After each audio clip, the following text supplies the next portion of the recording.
What's up? I want to share my thoughts on the Rings of Power since I haven't gotten around to it yet. Initial thoughts are I'm enjoying it.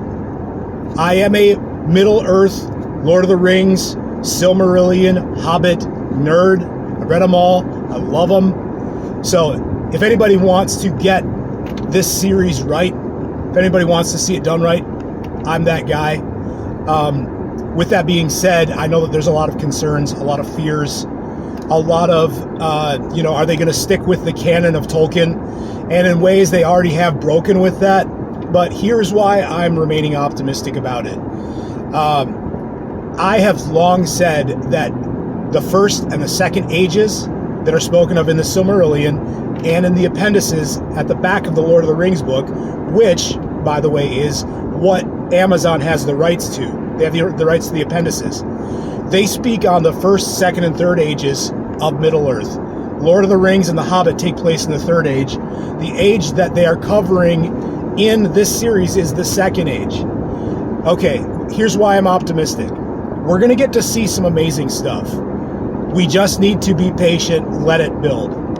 The things that we're going to see are, we're going to see where the men get deceived by the rings, where they turn into ring wraiths. So the Nazgul that are the ones chasing around Frodo and Sam and the whole group, we're going to get to see the Witch King. That dude is a bad mofo in the books, and that's going to be very fun to watch happen. We're going to get to see Numenor, the island, get destroyed when the army of Dunedain, the Numenorians, who are the strongest men of men mortal flesh that have ever been on the face of Middle Earth, ever. They try to challenge the Undying Lands, the Valar, and they get defeated and the island gets swallowed up.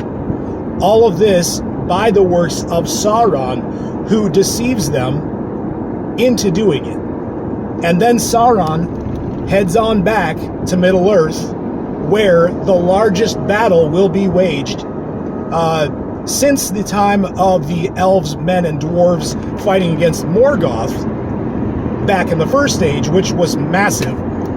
In the second age, we're not going to see something quite on that scale, but what we will see is something that makes the Lord of the Rings Return of the King battles, makes them look like baby games.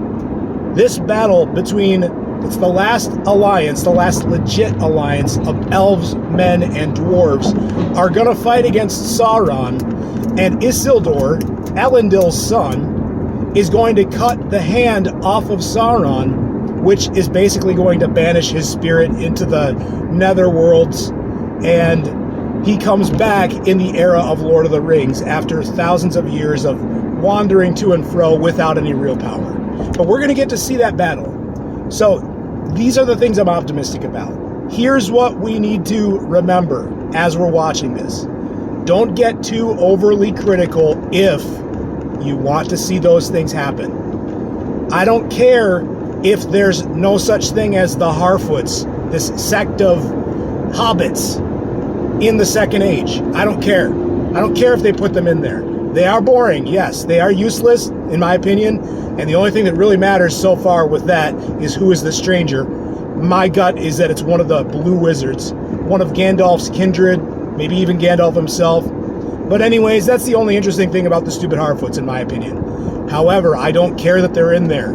There's thousands of years that they have to try to squeeze into the volume of, at best, a 5-season jaunt in which they're trying to explain thousands of years.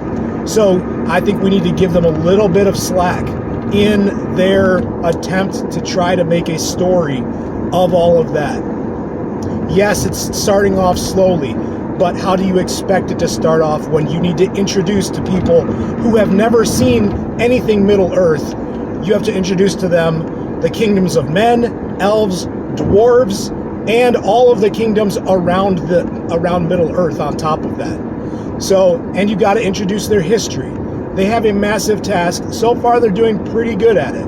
Let's stick with it. Let's see where it goes. Let's not get this show canceled early so that we miss out on possibly the most epic battle that any of us will have ever seen on screen.